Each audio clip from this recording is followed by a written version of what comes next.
Top ട്യൂഷൻ്റെ SSLC chemistry ക്ലാസ്സിലേക്ക് സ്വാഗതം. Chapter 7 some compounds of industrial importance. ചാപ്റ്ററിൻ്റെ ഇമ്പോർട്ടൻറ്റ് ക്വസ്റ്റ്യൻസ് ആണ് ഇന്നത്തെ ക്ലാസ്.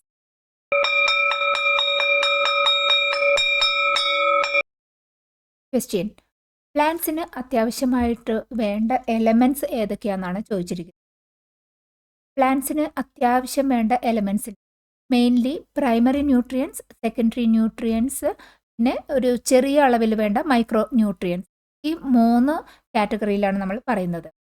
പ്രൈമറി ന്യൂട്രിയൻസ് എന്ന് പറഞ്ഞാൽ പ്ലാന്റ്സിന് അത് നല്ല കൂടുതലായിട്ടുള്ള എമൗണ്ടിൽ ആവശ്യമുണ്ടാകും. അത് mainly nitrogen, phosphorus and potassium, NPK, nitrogen, phosphorus and potassium, ഇതിനെ ചേർത്ത് പറയുന്നതാണ് പ്രൈമറി ന്യൂട്രിയൻസ്. ഇത് പ്ലാന്റ്സിൻ്റെ ഓവറോൾ ആയിട്ടുള്ള വളർച്ചയ്ക്കും പുതിയ പ്ലാന്റ്സ് ഉണ്ടാകാൻ, പ്രൊഡക്ടിവിറ്റിക്ക്, പ്ലാന്റ്സിൻ്റെ ഇമ്മ്യൂണിറ്റി ബൂസ്റ്റ് ചെയ്യാൻ, അതിനെല്ലാം ഈ NPK സഹായിക്കും. ഇനി അടുത്ത സെറ്റാണ് secondary nutrients: calcium, magnesium and sulphur. ഈ 3 എലമെൻറ്റും പ്രൈമറി ന്യൂട്രിയൻസിൻ്റെ അത്ര എമൗണ്ടിൽ പ്ലാന്റ്സിന് ആവശ്യമില്ല, പക്ഷെ അതിനേക്കാളും കുറച്ച് കുറവിൽ മതിയായിരിക്കും. സെക്കൻഡറി ന്യൂട്രിയൻസ് പ്ലാന്റ്സിൻ്റെ cell structures, chlorophyll, protein formation, ഇതിനെല്ലാം ഹെൽപ്പ് ചെയ്യുന്നതാണ് ഈ സെക്കൻഡറി. ഇനി പ്രൈമറിയും സെക്കൻഡറിയും കഴിഞ്ഞിട്ട് അതിനേക്കാളും വളരെ കുറവിൽ എമൗണ്ടിൽ ആവശ്യമായ കുറച്ച് സെറ്റ് ഓഫ് എലമെൻറ്റ്സ് കൂടി: iron, zinc, copper, boron, manganese. ഈ ചില എലമെൻറ്റ്സ് ഒക്കെ പ്ലാന്റ്സിൻ്റെ ചില ഫങ്ഷണാലിറ്റീസിന് അത്യാവശ്യമാണ്. Enzyme activity, chlorophyll formation, growth regulation, overall plant health, ഇങ്ങനെ ഫങ്ഷണാലിറ്റിയെ റെഗുലേറ്റ് ചെയ്യാൻ വേണ്ടിയിട്ട് ചെറിയ അളവിൽ വേണ്ടിയിരിക്കുന്ന ഈ സെറ്റ് ഓഫ് എലമെൻറ്റ്സിന് പറയുന്നത് മൈക്രോ ന്യൂട്രിയൻസ് എന്നാണ്.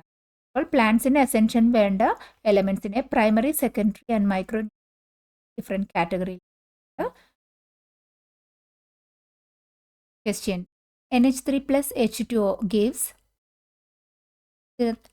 അമോണിയയും വാട്ടറും റിയാക്ട് ചെയ്ത് ammonium hydroxide, NH4OH.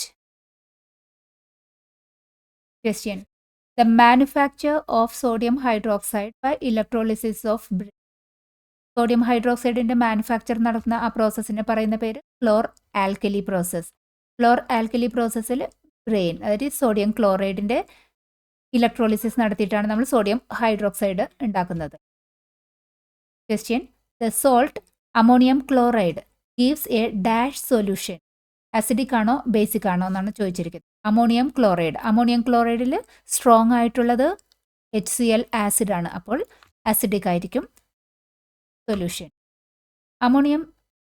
Ammonia solution turns phenolphthalein indicator to dash colour. Phenolphthalein indicator pink കളറിലേക്കാണ് അമോണിയ സൊല്യൂഷൻ ടേൺ ചെയ്യുന്നത്. Burning sulphur in air producer dash. Sulphur എയറിൽ ബേൺ ചെയ്ത് കിട്ടുന്നത് sulphur dioxide. Question: which property of ammonia is responsible for this change in the phenolphthalein colour. Phenolphthalein colour pink ആവുന്നു എന്ന് നമ്മൾ കണ്ടു. അത് ഏത് പ്രോപ്പർട്ടി ഓഫ് അമോണിയയുടെ ഏത് പ്രോപ്പർട്ടിയാണ് അത് ഇൻഡിക്കേറ്റ് ചെയ്യുന്നത്? Basic nature, alkaline nature of അമോണിയയാണ് അത് കാണിക്കുന്നത്. Question: the decomposition of ammonium chloride by heat is an example of dash reaction.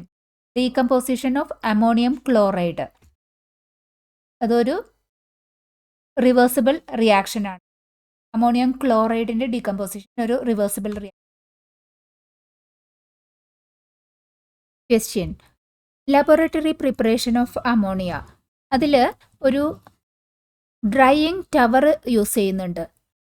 ഈ ഡ്രൈയിങ് ടവറിൻ്റെ ഉപയോഗം എന്താണെന്നാണ് ക്വസ്റ്റ്യൻ ചോദിച്ചത്. ഈ അമോണിയ ലബോറട്ടറിയിൽ പ്രിപ്പയർ ചെയ്യുമ്പോൾ ആ ഉണ്ടാകുന്ന അമോണിയയിൽ ഒരു കുറച്ച് അളവിൽ മോയ്സ്ചറും, അതായത് വാട്ടറും അടങ്ങിയിട്ടുണ്ടാകും. അങ്ങനെ അമോണിയയിൽ വാട്ടർ ഉണ്ടെങ്കിൽ അത് ഇംപ്യൂർ ആയിരിക്കുമല്ലോ. പിന്നെ അമോണിയ അതിൻ്റെ ക്യാരക്ടറിസ്റ്റിക്സ് നോക്കുകയാണെങ്കിൽ വെള്ളത്തിൽ ഹൈലി സോലുബിൾ ആണ്. അപ്പോൾ പ്രൊഡ്യൂസ് ചെയ്യുന്ന അമോണിയ വെള്ളത്തിൽ ഡിസോൾവ് ചെയ്ത് കഴിഞ്ഞാൽ നമുക്ക് ഔട്ട്പുട്ട് കിട്ടുന്ന അമോണിയയുടെ അളവ് കുറയും. അതിനു വേണ്ടിയിട്ടാണ് നമ്മൾ തുടക്കത്തിൽ തന്നെ ആ വെള്ളത്തിനെ റിമൂവ് ചെയ്യാൻ വേണ്ടിയിട്ട്, ആ മോയ്സ്ചറിനെ റിമൂവ് ചെയ്യാൻ വേണ്ടിയിട്ട് കാൽഷ്യം ഓക്സൈഡ്, ക്യുക്ക് ലൈം ആണ് ഈ ഡ്രൈയിങ് ടവറിൽ ഉള്ളത്.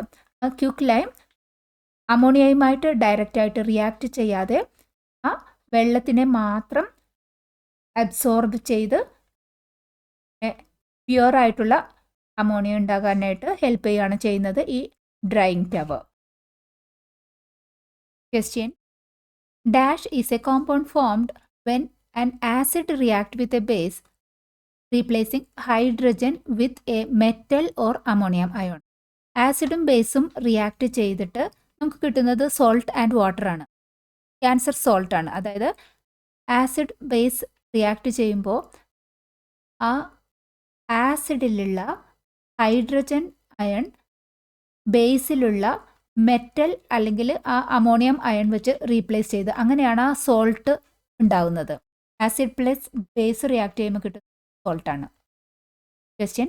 Dash acid often called a king of chemicals. King of chemicals എന്ന് പറയുന്നത് സൾഫ്യൂരിക് ആസിഡ്.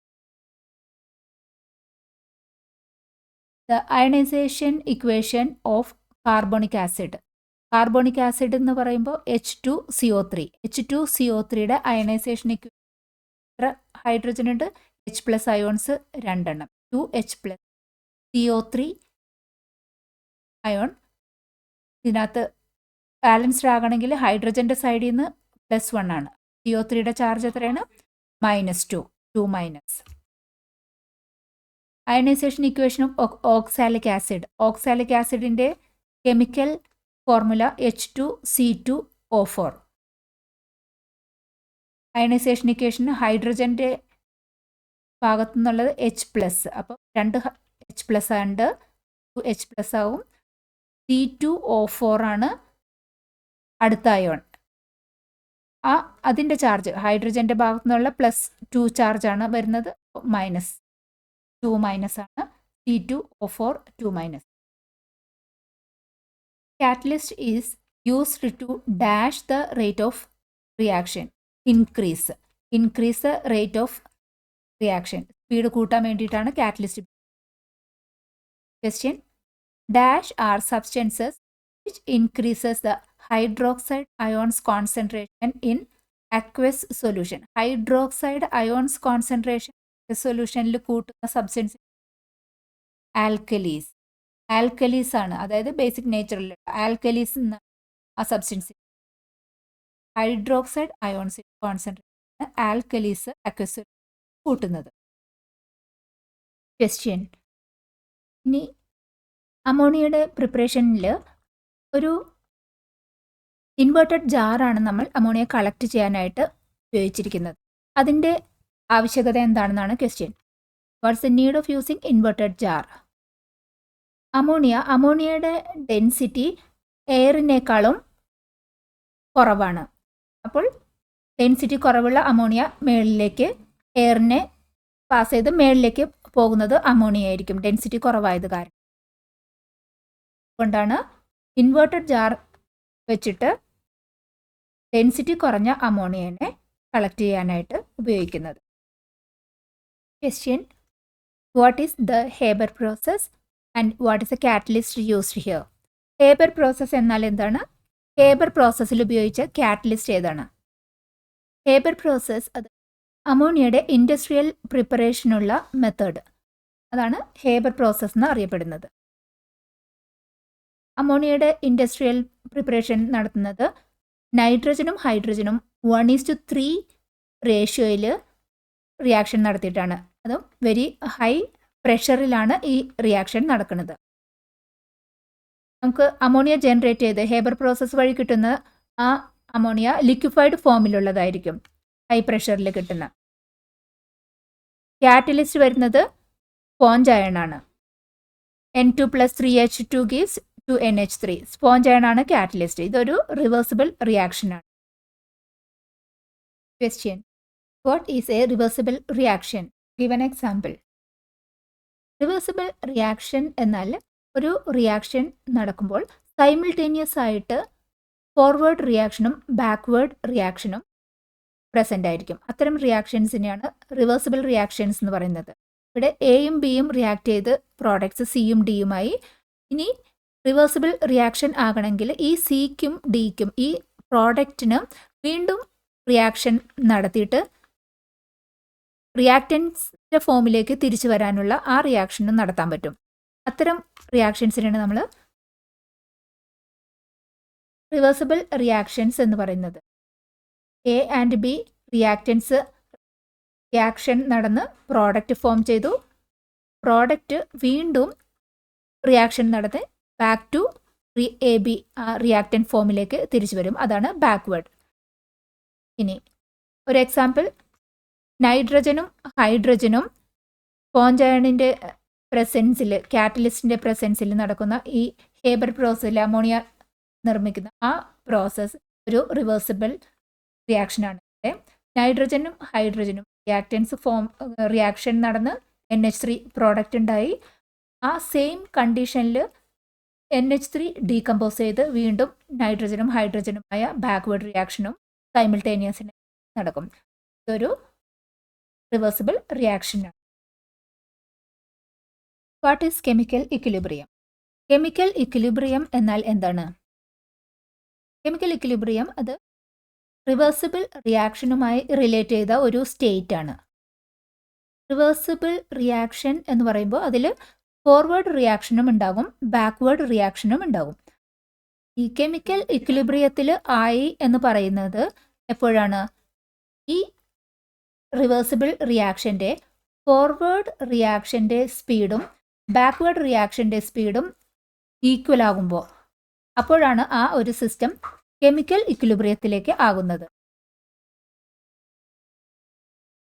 വൺസ് ഈ കെമിക്കൽ ഇക്വിലിബ്രിയത്തിൽ ആയി കഴിഞ്ഞാൽ പിന്നെ കോൺസെൻട്രേഷൻ ഓഫ് ദ റിയാക്റ്റൻസും കോൺസെൻട്രേഷൻ ഓഫ് ദ പ്രോഡക്ട്സും മാറ്റമൊന്നുമില്ലാതെ തുടർന്നുകൊണ്ടിരിക്കും. ഈ ഒരു example N2+3H2 gives 2NH3.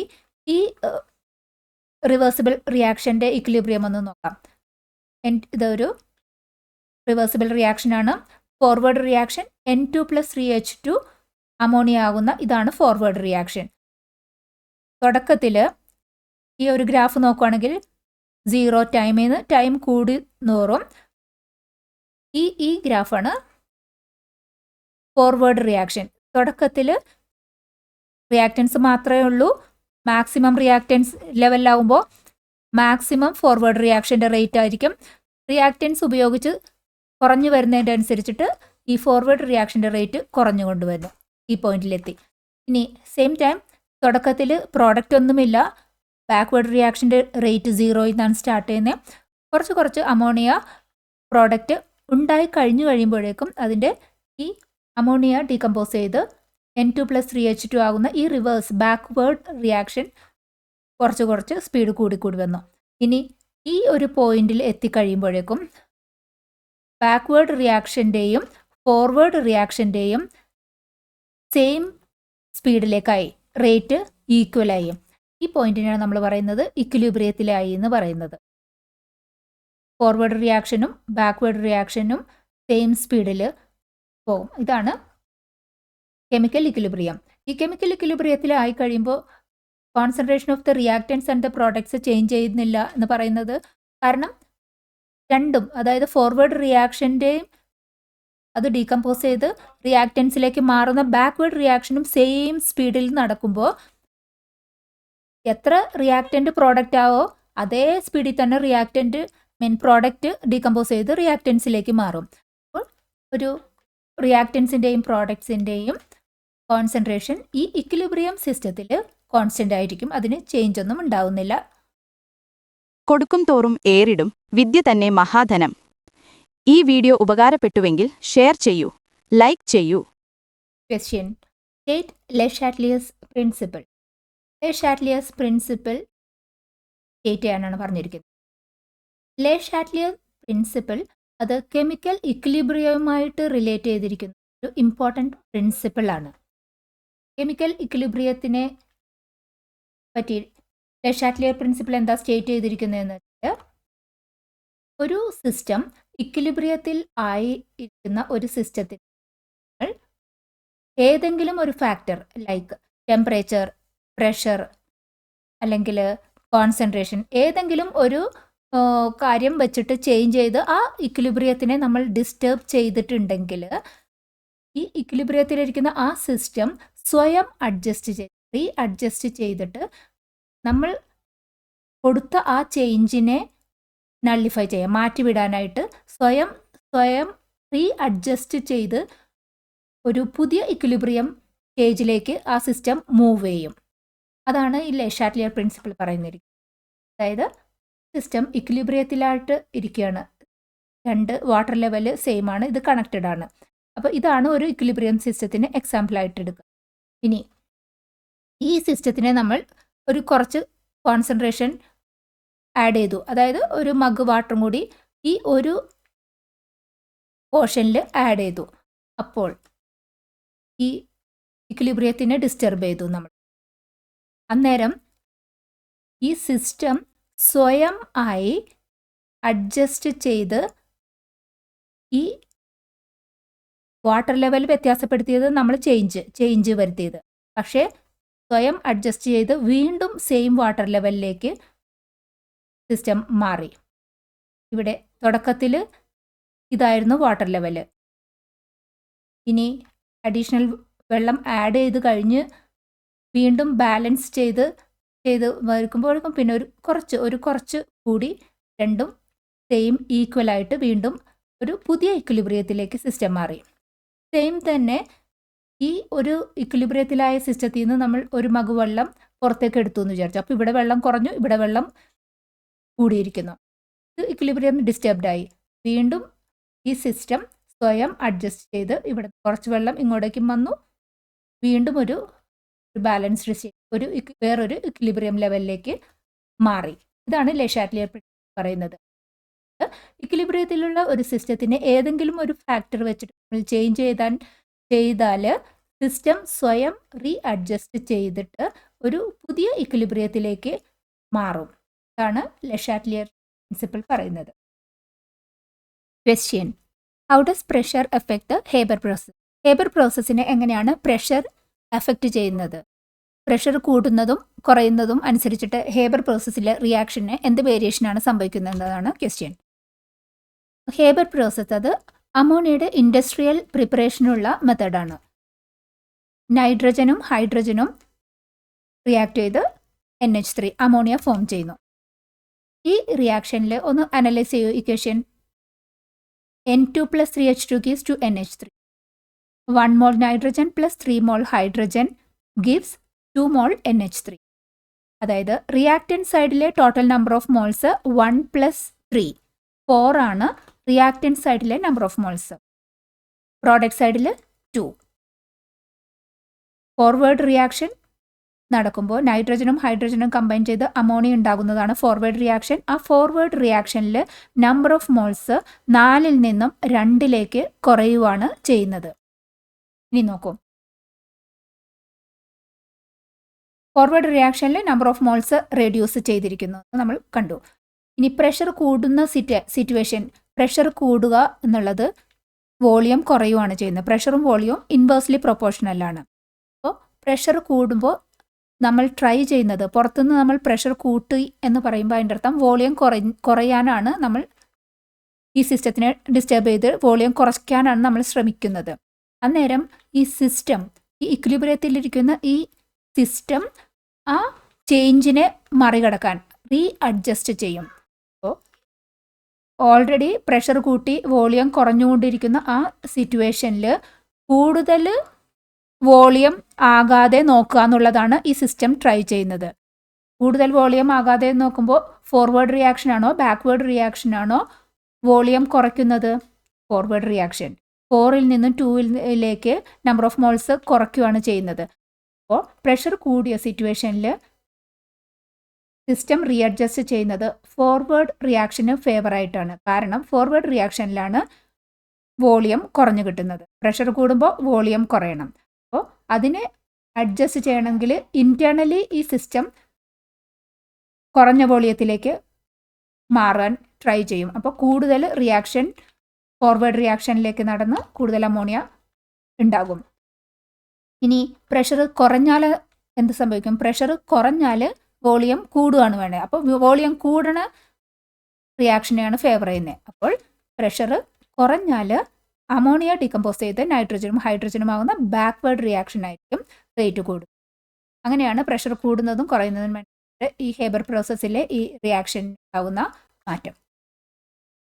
Question: ഈ തന്നിരിക്കുന്ന കെമിക്കൽ റിയാക്ഷനിൽ നൈട്രജൻ്റെ കോൺസെൻട്രേഷൻ എങ്ങനെയാണ് അഫക്റ്റ് ചെയ്യുന്നതെന്ന് എക്സ്പ്ലെയിൻ ചെയ്യാനാണ് പറഞ്ഞിരിക്കുന്നത്. ഈ ഇക്വേഷൻ ഹേബർ പ്രോസസ്സിൻ്റെ equation N2 + 3H2 gives to NH3 ammonia ഫോർമേഷൻ്റെ നൈട്രജൻ്റെ കോൺസെൻട്രേഷൻ കൂടിയാൽ റിയാക്ഷന് എന്ത് വ്യത്യാസമാണ് സംഭവിക്കുന്നത് നോക്കാം.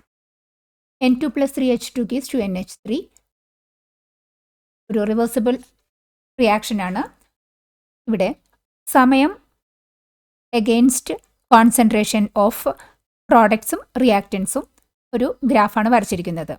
ഇവിടെ 0 ടൈം ഇനീഷ്യലി നമ്മളുടെ കയ്യിലുള്ളത് നൈട്രജനും ഹൈഡ്രജനും റിയാക്റ്റൻസ് മാത്രമാണ്. റിയാക്റ്റൻസിൻ്റെ കോൺസെൻട്രേഷനാണ് മാക്സിമം, പ്രോഡക്റ്റ് 0 ആണ്. ഇനി സമയം കൂടുന്തോറും റിയാക്ഷൻ നടന്ന് റിയാക്റ്റൻസിൻ്റെ കോൺസെൻട്രേഷൻ കുറഞ്ഞു വരുന്നു. ഇതാണ് ആ ഗ്രാഫ്. അതേസമയം പ്രോഡക്ട്സ് കോൺസെൻട്രേഷൻ കൂടി വരുന്നു. ഈ ഒരു പോയിന്റിൽ എത്തിക്കഴിയുമ്പോൾ സിസ്റ്റം ഈ റിവേഴ്സിബിൾ റിയാക്ഷൻ ഒരു ഇക്വിലിബ്രിയം സ്റ്റേജിലേക്ക് എത്തി. പിന്നെ അത് കഴിഞ്ഞാൽ പിന്നെ പ്രോഡക്ട്സിൻ്റെ കോൺസെൻട്രേഷൻ കുറയുന്നില്ല, ഈ ഒരു ലൈനിൽ തന്നെ നിൽക്കുന്നു. റിയാക്റ്റൻസിൻ്റെയും കുറയുന്നില്ല, ഈ ഒരു ലൈനിൽ തന്നെ കണ്ടിന്യൂ ചെയ്യുന്നു, അതിൻ്റെ താഴേക്ക് പോകുന്നില്ല. ഇതാണ് ഇക്വിലിബ്രിയം സ്റ്റേജിൽ. ഈ സ്റ്റേജിലാണ് നമ്മൾ നൈട്രജൻ അഡീഷണലായിട്ട് കൊണ്ടുവരുന്നത്. ഈ ഇക്വിലിബ്രിയത്തിലിരിക്കുന്ന ഈ സിസ്റ്റത്തിലേക്ക് അഡീഷണലായി നൈട്രജൻ വന്നാൽ ഈ സിസ്റ്റത്തിൻ്റെ ഇക്വിലിബ്രിയം ഡിസ്റ്റർബ്ഡ് ആയി. അപ്പോൾ സിസ്റ്റം ഇൻറ്റേർണലി അഡ്ജസ്റ്റ് ചെയ്ത് ആ ചേഞ്ചിനെ മറികടക്കാനാണ് നോക്കുന്നത്. അപ്പോൾ സംഭവിക്കുന്നത് ഈ പോയിന്റിലാണ്. ഇവിടം വരെ ഇക്വിലിബ്രിയത്തിൽ നിന്നപ്പോൾ ഈ പോയിന്റിൽ നമ്മൾ അഡീഷണൽ നൈട്രജൻ റിയാക്റ്റൻസ് ആഡ് ചെയ്തു. അപ്പോൾ റിയാക്റ്റൻസിൻ്റെ കോൺസെൻട്രേഷൻ ഈ ഇക്വിലിബ്രിയം സ്റ്റേജിൽ നിന്ന് പെട്ടെന്ന് ഈ ലെവലിലേക്ക് അഡീഷണൽ നൈട്രജനിലെത്തി. ഈ അഡീഷണലായി വന്ന നൈട്രജൻ സിസ്റ്റത്തിൽ ഓൾറെഡി ഉള്ള ഹൈഡ്രജനുമായിട്ട് റിയാക്ട് ചെയ്ത് അഡീഷണലായിട്ട് NH3 പ്രോഡക്റ്റ് ഉണ്ടായി. വീണ്ടും പ്രോഡക്റ്റിൻ്റെ കോൺസെൻട്രേഷനും കുറച്ച് കൂടി വരും, റിയാക്റ്റൻസിൻ്റെ കോൺസെൻട്രേഷൻ കുറച്ച് കുറഞ്ഞു വരും. അത് ഒരു പെർട്ടിക്കുലർ പോയിന്റിൽ എത്തിക്കഴിഞ്ഞ് കഴിയുമ്പോൾ പിന്നെ റിയാക്റ്റൻസിൻ്റെ കോൺസെൻട്രേഷനോ പ്രോഡക്റ്റിൻ്റെ കോൺസെൻട്രേഷനോ മാറാതെ സെയിം ഇതിൽ കണ്ടിന്യൂ ചെയ്യുന്നു. അതായത് ഈ പോയിന്റിൽ എത്തിക്കഴിഞ്ഞപ്പോൾ സിസ്റ്റം പുതിയ ഒരു ഇക്വിലിബ്രിയത്തിനെ റീച്ച് ചെയ്തു. സോ ഇക്വിലിബ്രിയത്തിലായിരുന്ന ആ സിസ്റ്റത്തിൽ അഡീഷണൽ നൈട്രജൻ കൊടുത്തപ്പോൾ ഇക്വിലിബ്രിയത്തിനെ ഡിസ്റ്റർബ് ചെയ്തു. അപ്പോൾ കൂടുതൽ പ്രോഡക്ട്സ് ഉണ്ടാക്കാൻ വേണ്ടിയിട്ട് ആ കൊടുത്ത നൈട്രജനെ കൂടുതൽ യൂസ് ചെയ്ത് അതിൻ്റെ ആ അഡീഷണലായിട്ടുള്ള ആ പ്രസൻസ് കോൺസെൻട്രേഷൻ കുറയ്ക്കാനാണ് ഈ സിസ്റ്റം ഇൻറ്റേർണലി ട്രൈ ചെയ്തത്. അപ്പോൾ നൈട്രജൻ്റെ കോൺസെൻട്രേഷൻ നമ്മൾ കൂടുതൽ കൊടുത്തത് കുറയ്ക്കാൻ സിസ്റ്റം ട്രൈ ചെയ്തു. നൈട്രജൻ്റെ കോൺസെൻട്രേഷൻ കുറച്ചത് അത് യൂസ് ചെയ്ത് ഹൈഡ്രജനുമായിട്ട് റിയാക്ട് ചെയ്ത് അമോണിയ ഫോർമേഷൻ നടന്നപ്പോഴാണ് അപ്പോൾ കൂടുതൽ പ്രോഡക്റ്റും ഉണ്ട്. അങ്ങനെ ആ സ്റ്റേജിലിരിക്കുന്ന സിസ്റ്റം ഒരു സമയം കഴിയുമ്പോൾ അത് വീണ്ടും അടുത്ത ഇക്വിലിബ്രിയത്തിലേക്ക് ആയി. പിന്നെ ഇക്വിലിബ്രിയത്തിലേക്കായി എന്ന് പറഞ്ഞാൽ ഫോർവേഡ് റിയാക്ഷനും ബാക്ക്വേർഡ് റിയാക്ഷനും സ്പീഡ് ഒരേ മാതിരി, അതായത് പ്രോഡക്റ്റ് ഫോം ചെയ്യുന്ന അതേ വേഗതയിൽ തന്നെ ഡീകമ്പോസ് ചെയ്ത് റിയാക്റ്റൻ ഫോമിലേക്ക് മാറുമ്പോഴേക്കും പിന്നെ കോൺസെൻട്രേഷൻ ഓഫ് പ്രോഡക്ട്സ് ഓഫ് റിയാക്റ്റൻസോ മാറില്ല, അതിനെ കണ്ടിന്യൂ ചെയ്യും. അതായത് ഇതാണ് ഒരു പുതിയ ഇക്വിലിബ്രിയത്തിലേക്ക് എത്തിയിരിക്കുന്നത്. Question: how does temperature affects the temperature of Haber process reaction? Haber process റിയാക്ഷനിൽ ടെമ്പറേച്ചറിൻ്റെ ഇൻഫ്ലുവൻസ് എക്സ്പ്ലെയിൻ ചെയ്യാനാണ് പറഞ്ഞിരിക്കുന്നത്. ഹേബർ പ്രോസസ് നൈട്രജനും ഹൈഡ്രജനും റിയാക്ട് ചെയ്ത് അമോണിയ ഉണ്ടാകുന്ന ആ ഇക്വേഷൻ എഴുതി. ഇതൊരു റിവേഴ്സിബിൾ റിയാക്ഷനാണ്. Forward reaction N2 + 3H2 NH3 form ചെയ്യുന്ന ഈ ഫോർവേഡ് റിയാക്ഷൻ അത് എക്സോതെർമിക് ആണ്. എക്സോതെർമിക് എന്നാൽ ഹീറ്റ് ജനറേറ്റ് ചെയ്യുന്ന റിയാക്ഷനാണ് ഫോർവേഡ് റിയാക്ഷൻ. അതുപോലെ ബാക്ക്വേർഡ് റിയാക്ഷൻ, അമോണിയ ഡീകമ്പോസ് ചെയ്യുന്ന ആ ബാക്ക്വേർഡ് റിയാക്ഷൻ എൻഡോതെർമിക് ആണ്. എൻഡോതെർമിക് മീൻസ് ഹീറ്റ് അബ്സോർബ് ചെയ്യുന്ന ടൈപ്പ് റിയാക്ഷനാണ്. ഇനി സിസ്റ്റം ഇക്വിലിബ്രിയത്തിലായിരിക്കുന്ന ഈ സിറ്റുവേഷനിൽ ടെമ്പറേച്ചർ കൂട്ടുന്ന സിറ്റുവേഷൻ എങ്ങനെ എക്സ്പ്ലെയിൻ ചെയ്യാം?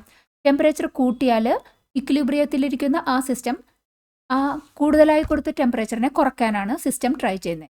സിസ്റ്റം ടെമ്പറേച്ചർ കുറയ്ക്കാൻ ട്രൈ ചെയ്യുന്നത് എങ്ങനെയാണ്? ആ കൊടുത്ത അഡീഷണൽ ടെമ്പറേച്ചറിനെ ഉപയോഗിച്ച് തീർക്കുക, കൺസ്യൂം ചെയ്യുക. കൂടുതൽ കൊടുത്ത ആ ടെമ്പറേച്ചറിനെ സിസ്റ്റം കൂടുതൽ ഉപയോഗിക്കണമെങ്കിൽ ഹീറ്റ് അബ്സോർബ് ചെയ്യുന്ന എൻഡോതെർമിക് റിയാക്ഷനെയാണ് ഫേവർ ചെയ്യുന്നത്. ഡീകമ്പോസിഷൻ ഓഫ് അമോണിയ ആ ബാക്ക്വേർഡ് റിയാക്ഷനെയാണ് ടെമ്പറേച്ചർ കൂടിയാൽ ഫേവർ ചെയ്യുന്നത്. ഇനി ടെമ്പറേച്ചർ കുറച്ചാലോ? ടെമ്പറേച്ചർ കുറയ്ക്കുമ്പോഴാണ് ഈ ഫോർവേഡ് റിയാക്ഷൻ എക്സോതെർമിക്. ടെമ്പറേച്ചർ കുറച്ചാൽ കൂടുതൽ എക്സോതെർമിക് റിയാക്ഷൻ. എക്സോതെർമിക് എന്ന് വെച്ചാൽ കൂടുതൽ ടെമ്പറേച്ചർ ഉണ്ടാക്കിക്കൊണ്ടിരിക്കുന്ന ആ റിയാക്ഷനാണ്. നമ്മൾ പുറത്തുനിന്ന് ടെമ്പറേച്ചർ കുറയ്ക്കാൻ ശ്രമിക്കുമ്പോൾ സിസ്റ്റം അതിനെ ബാലൻസ് ചെയ്യുന്നതിന് വേണ്ടിയിട്ട് ടെമ്പറേച്ചർ കൂട്ടുന്ന എക്സോതെർമിക്കിനെ ഫേവർ ചെയ്തിട്ട് ഫോർവേഡ് റിയാക്ഷനെ ഫേവർ ചെയ്യും. നമുക്ക് കൂടുതൽ അമോണിയ കിട്ടാൻ വേണ്ടിയിട്ട് ഫോർവേഡ് റിയാക്ഷനാണ് നമുക്ക് ഫേവർ ചെയ്ത് ടെമ്പറേച്ചർ കുറച്ചിരിക്കണം. പക്ഷേ ഒരു കുറച്ച് ടെമ്പറേച്ചർ വല്ലാണ്ട് കുറച്ചിട്ട് കഴിഞ്ഞിട്ടുണ്ടെങ്കിൽ ഈ പാർട്ടിക്കിൾ സൈസ് അതിന് കൈനറ്റിക് എനർജി ഉണ്ടാവില്ല റിയാക്ഷൻസിൽ ഏർപ്പെടാനുള്ള. അപ്പോൾ ഒരു ഒപ്റ്റിമം ടെമ്പറേച്ചർ ആണ് ഹേബർ പ്രോസസ്സിൽ സെറ്റ് ചെയ്തിരിക്കുന്നത്. അറൗണ്ട് 450 ഡിഗ്രി സെൽഷ്യസിൽ സെറ്റ് ചെയ്തിട്ടാണ് ഈ അമോണിയ പ്രൊഡക്ഷനെ ഫേവർ ചെയ്യുന്ന ആ ഒരു ഒപ്റ്റിമം ടെമ്പറേച്ചർ വെച്ചിരിക്കുന്നത്. Good amount of ammonia reasonable സ്പീഡിൽ കെമിക്കൽ റിയാക്ഷൻ നടന്നിട്ട് കിട്ടാൻ വേണ്ടിയിട്ട് 450 ഡിഗ്രി സെൽഷ്യസ് ആണ് optimum temperature. Question, list some important uses of ammonia. അമോണിയയുടെ ഉപയോഗങ്ങളാണ് ചോദിച്ചിരിക്കുന്നത്. അമോണിയ മെയിൻലി നൈട്രജൻ അടങ്ങിയ ഫെർട്ടിലൈസേഴ്സിൻ്റെ പ്രിപ്പറേഷന് വേണ്ടിയിട്ട്, like ammonium phosphate, ammonium sulphate, അതൊക്കെ ഉണ്ടാക്കാൻ വേണ്ടിയിട്ട് മെയിൻലി അമോണിയ ഉപയോഗിക്കുക. പിന്നെ ഐസ് പ്ലാന്റ്സിലേക്ക് എല്ലാം റെഫ്രിജറേറ്റേഴ്സിലെല്ലാം റെഫ്രിജറൻറ്റ് ആയിട്ടും ഉപയോഗിക്കുന്നുണ്ട് ammonia. Artificial fibres like nylon, rayon, അതിൻ്റെ മാനുഫാക്ചറിങ്ങിന് അമോണിയ ആവശ്യമാണ്. പെട്രോളിയം റീഫൈനിങ്ങിൽ അമോണിയ ഉപയോഗിക്കുന്നു. പിന്നെ industrial preparation of nitric acid main raw material തന്നെയാണ് അമോണിയ. ഹൈസ്കൂൾ വിദ്യാർത്ഥികൾക്കായി ചെറിയ ബാച്ച് സൈസിലുള്ള ട്യൂഷൻ ക്ലാസുകളിലൂടെ മികച്ച വിജയം നേടാൻ ഇന്ന് തന്നെ ടോപ്പ് ട്യൂഷൻ സെന്ററിൽ ജോയിൻ ചെയ്യൂ. Question, what is contact process? Explain the important steps involve in contact process. Contact process എന്നാൽ എന്താണ്? കോൺടാക്ട് പ്രോസസ്സിൽ ഉള്ള ഇമ്പോർട്ടൻറ്റ് സ്റ്റെപ്സ് എക്സ്പ്ലെയിൻ ചെയ്യുക. കോൺടാക്ട് പ്രോസസ് അത് industrial preparation of sulphuric acid ആണ് കോൺടാക്ട് പ്രോസസ്സ്. ഇവിടെ ഇത് ഒരു കോൺടാക്ട് പ്രോസസ്സിൽ ഇട്ട് സൾഫ്യൂരിക് ആസിഡിൻ്റെ ഫോർമേഷൻ്റെ ഒരു റെപ്രസെൻറ്റേഷനാണ്. തുടക്കത്തിൽ സൾഫറാണ് ആദ്യത്തെ റിയാക്റ്റൻ്റ് ആയിട്ടുള്ളത്. സൾഫർ ഡ്രൈ എയറിൽ ആയിട്ട് റിയാക്ട് ചെയ്ത് ബേൺ ചെയ്തിട്ട് ആണ് ആദ്യം സൾഫർ ഡയോക്സൈഡായി മാറുന്നത്. ഡ്രൈ എയർ പ്ലസ് സൾഫർ ഈ ഫർണസിലെ ചൂടാക്കിയിട്ട് സൾഫർ ഡയോക്സൈഡ് ഫസ്റ്റ് സ്റ്റെപ്പിൽ ഫോം ചെയ്തു. ഇനി ഈ സൾഫർ ഡയോക്സൈഡ് വീണ്ടും ഓക്സിജനുമായിട്ട് റിയാക്ട് ചെയ്തു. വനേഡിയം പെൻഡോക്സൈഡ് കാറ്റലിസ്റ്റിൻ്റെ പ്രസൻസിൽ SO2 + O2 റിയാക്ഷൻ നടന്നിട്ടാണ് സൾഫർ ട്രയോക്സൈഡ് ആകുന്നത്. സൾഫർ ഡ്രൈ എയറിൽ ബേൺ ചെയ്ത് സൾഫർ ഡയോക്സൈഡായി. ആ സൾഫർ ഡയോക്സൈഡ് വീണ്ടും ഓക്സിജനുമായി ഈ വനേഡിയം പെൻഡോക്സൈഡ് കാറ്റലിസ്റ്റിൻ്റെ പ്രസൻസിൽ സൾഫർ ട്രയോക്സൈഡ് ഫോം ചെയ്തു. ഇനി സൾഫർ ട്രയോക്സൈഡ് കിട്ടിയ സൾഫർ ട്രയോക്സൈഡിനെ പിന്നെ കോൺസെൻട്രേറ്റഡ് സൾഫ്യൂരിക് ആസിഡിലേക്കാണ് മിക്സ് ചെയ്യുന്നത്. Sulphur trioxide plus sulphuric acid gives H2SO7. Sulphur trioxide, concentrated sulphuric acid. അപ്പോൾ നമുക്ക് ഇവിടെ കിട്ടുന്നത് H2S2O7 ഒലിയം. ആ ഒലിയമാണ് വെള്ളത്തിൽ പിന്നെ ഡൈല്യൂട്ട് ചെയ്ത് സൾഫ്യൂറിക് ആസിഡിലേക്ക് മാറ്റുന്നത്. അതായത് ആദ്യം സൾഫർ ഡ്രൈ എയറുമായി റിയാക്ട് ചെയ്ത് സൾഫർ ഡയോക്സൈഡ് ഉണ്ടാക്കി. സൾഫർ ഡയോക്സൈഡിനെ വനേഡിയം പെൻറ്റോക്സൈഡിൻ്റെ കാറ്റലിസ്റ്റിൻ്റെ പ്രസൻസിൽ വീണ്ടും ഓക്സിജനുമായിട്ട് റിയാക്ഷൻ നടന്ന് സൾഫർ ട്രയോക്സൈഡായി. സൾഫർ ട്രയോക്സൈഡിനെ സൾഫ്യൂറിക് ആസിഡിൽ മിക്സ് ചെയ്ത് ഒലിയമാക്കി. ഒലിയമാണ് വെള്ളത്തിനുമായിട്ട് ആഡ് ചെയ്ത് ഡൈല്യൂട്ട് ചെയ്ത് സൾഫ്യൂറിക് ആസിഡിലേക്ക് മാറ്റിയെടുക്കുന്നത്. ഇതാണ് complete process of contact process. Question: sulphur trioxide എന്തുകൊണ്ടാണ് ഡയറക്റ്റായി വെള്ളത്തിലേക്ക് ഡിസോൾവ് ചെയ്യിക്കാൻ ശ്രമിക്കാത്തത് സൾഫ്യൂറിക് ആസിഡിൻ്റെ പ്രിപ്പറേഷൻ സമയത്ത്? കോൺടാക്റ്റ് പ്രോസസ്സിൽ നമ്മൾ സൾഫർ ട്രയോക്സൈഡ് കോൺസെൻട്രേറ്റഡ് സൾഫ്യൂറിക് ആസിഡിലേക്ക് മിക്സ് ചെയ്ത് ഒലിയമാക്കിയതിന് ശേഷം ആ ഒലിയത്തിനെയാണ് നമ്മൾ വെള്ളം വെച്ച് ഡൈല്യൂട്ട് ചെയ്തിട്ട് സൾഫ്യൂറിക് ആസിഡിലേക്ക് മാറുന്നത്. ആ നീണ്ട സ്റ്റെപ്പിന് പോകാൻ കാരണം എന്താണെന്നാണ് നമുക്കിവിടെ പറയേണ്ടത്. ഇവിടെ സൾഫർ ട്രയോക്സൈഡ് ഡയറക്റ്റായിട്ട് വെള്ളത്തിൽ മിക്സ് ആക്കിയാലും SO3+H2O നമുക്ക് H2SO4 സൾഫ്യൂറിക് ആസിഡ് തന്നെയാണ് കിട്ടുന്നത്. പക്ഷേ കോൺടാക്റ്റ് പ്രോസസ്സിൽ ഈ സ്റ്റെപ്പ് ഇല്ല. അത് കാരണം എന്താണെന്ന് വെച്ചാൽ ഈ റിയാക്ഷൻ SO3+H2O gives H2SO4. ഈ റിയാക്ഷൻ ഹൈലി എക്സോതെർമിക് ആയിട്ടുള്ള ഒരു റിയാക്ഷനാണ്. എക്സോതെർമിക് മീൻസ് ഹീറ്റ് ജനറേറ്റ് ചെയ്യുന്ന റിയാക്ഷനാണ്. ആ high amount of heat generate ചെയ്യുമ്പോൾ ഈ സൾഫ്യൂറിക് ആസിഡ് ഒരു ഡ്രോപ്ലെറ്റ് മിസ്റ്റ് കൈൻഡ് ഓഫ് ഫോമിലേക്ക് മാറും. അത് കൂടുതൽ സൾഫർ ട്രയോക്സൈഡ് വെള്ളത്തിലേക്ക് മിക്സ് ആകുന്നതിനെ തടയും. കൂടുതൽ ഇൻഡസ്ട്രിയൽ പ്രിപ്പറേഷനിൽ H2SO4 നമുക്ക് കൂടുതൽ ഉണ്ടാക്കാനായിട്ട് പറ്റില്ല. ബിക്കോസ് കുറച്ച് തുടക്കത്തിൽ തന്നെ കുറച്ച് ഫോം ചെയ്യുന്നത് തന്നെ ബാക്കി മിക്സിങ്ങിനെ തടയുമ്പോൾ ഈ ഒരു സ്റ്റെപ്പ് നമുക്ക് എടുക്കാൻ പറ്റില്ല. അതുകൊണ്ട് സൾഫർ ട്രയോക്സൈഡിനെ ഒരു കോൺസെൻട്രേറ്റഡ് സൾഫ്യൂറിക് ആസിഡിൽ മിക്സ് ചെയ്ത് ഒലിയം ആക്കി. ആ ഒലിയം ആണ് വെള്ളവുമായിട്ട് ഡൈല്യൂട്ട് ചെയ്തിട്ട് സൾഫ്യൂറിക് ആസിഡിലേക്ക് കോൺടാക്റ്റ് പ്രോസസ്സിലേക്ക് ഉപയോഗിച്ചിരിക്കും. ക്വസ്റ്റ്യൻ: സൾഫ്യൂറിക് ആസിഡിൻ്റെ ഉപയോഗങ്ങൾ എന്തൊക്കെയാണെന്നാണ് ചോദിച്ചിരിക്കുന്നത്. സൾഫ്യൂറിക് ആസിഡ് മെയിൻലി ഉപയോഗിക്കുന്നുണ്ട് chemical fertilisers like ammonium sulphate. ഇതെല്ലാം സൾഫ്യൂറിക് ആസിഡിൻ്റെ ഉപയോഗമാണ്.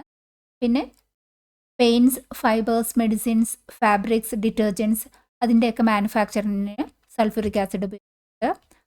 ബാറ്ററിയിലെ ഇലക്ട്രോലൈറ്റ് ആയിട്ടും സൾഫ്യൂറിക് ആസിഡ് ഉപയോഗിക്കുന്നു. പിന്നെ പെട്രോളിയം റിഫൈനിങ് സൾഫ്യൂറിക് ആസിഡിൻ്റെ വേറൊരു ഉപയോഗമാണ്. Question: how is soil acidity correct? അഗ്രികൾച്ചറിൻ്റെ സമയത്ത് സോയിലിൻ്റെ അസിഡിറ്റി കറക്റ്റ് ചെയ്യുന്നത് എങ്ങനെയാണെന്ന് ക്വസ്റ്റ്യൻ.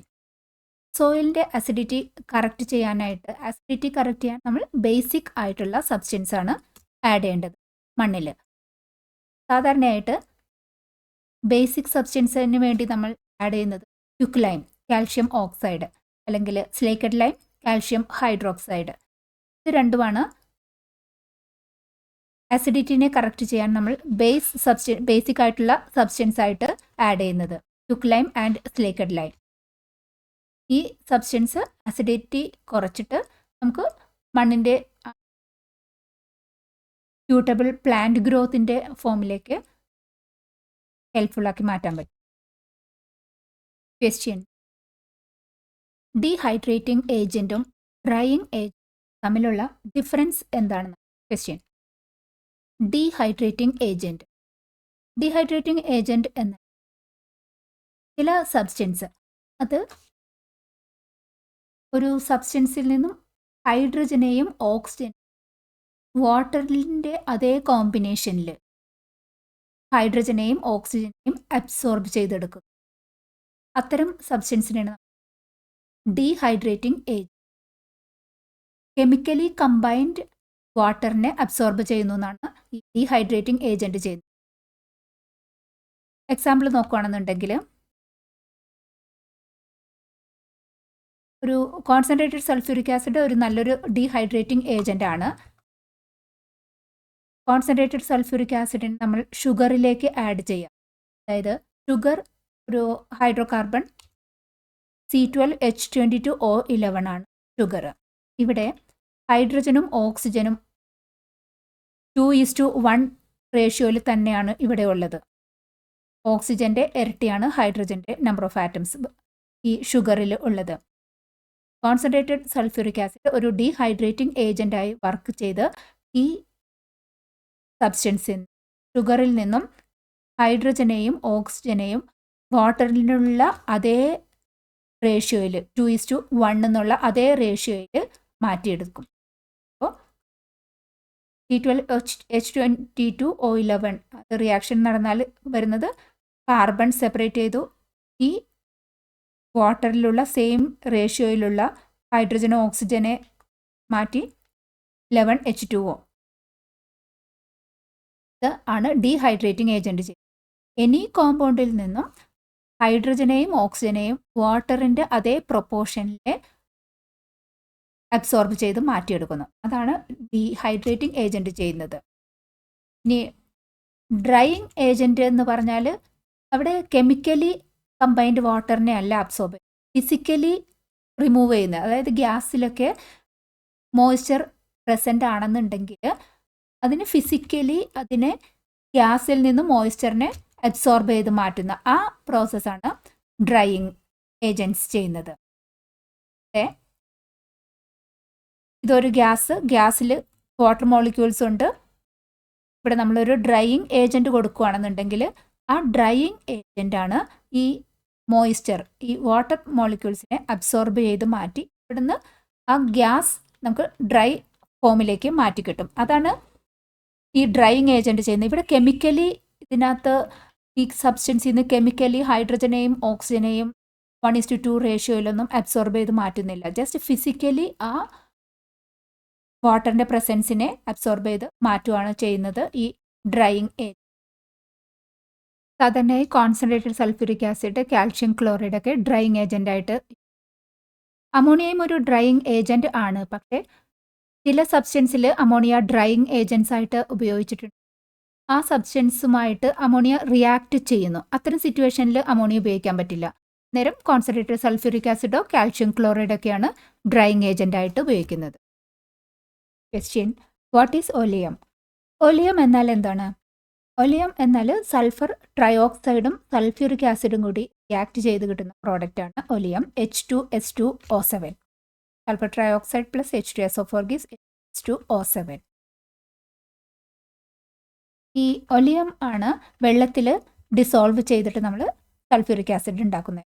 H2S2O7 പ്ലസ് H2SO4 ഇതാണ് സൾഫ്യൂരിക് ആസിഡിൻ്റെ formation.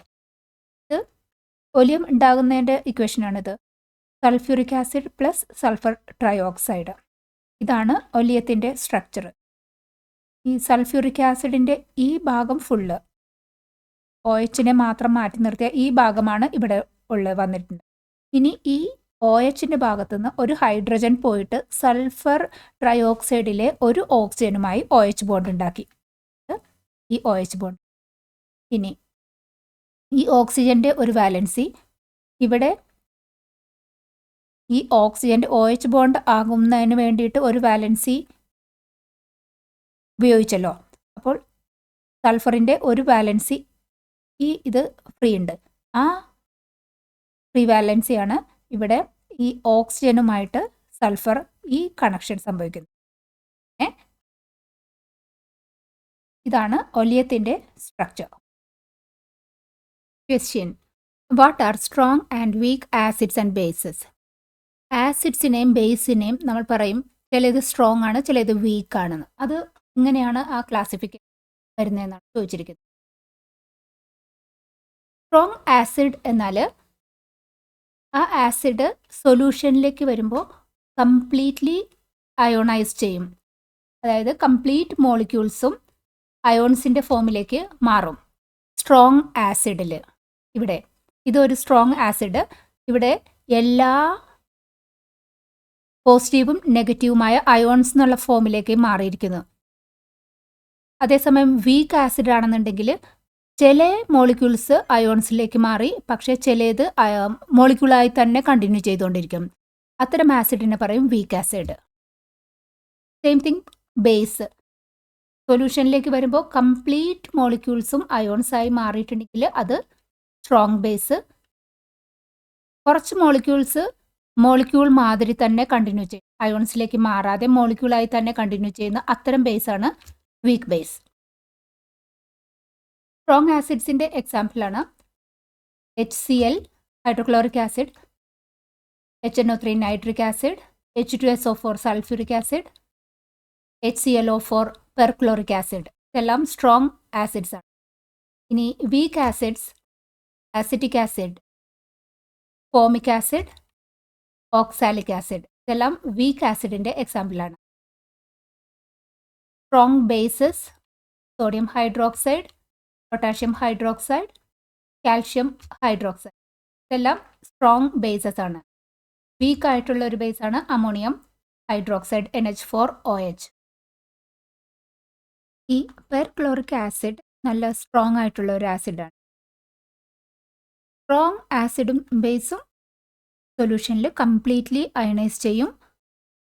Week acid and base സൊല്യൂഷനിൽ പാർഷ്യലായി മാത്രമേ അയണൈസ് ചെയ്യുള്ളൂ. കുറച്ച് മോളിക്യൂൾസ് അയോൺസിലേക്ക് മാറാതെ മോളിക്യൂൾസായി തന്നെ നിൽക്കും. Weak acid and base. Question: what is salt hydrolysis?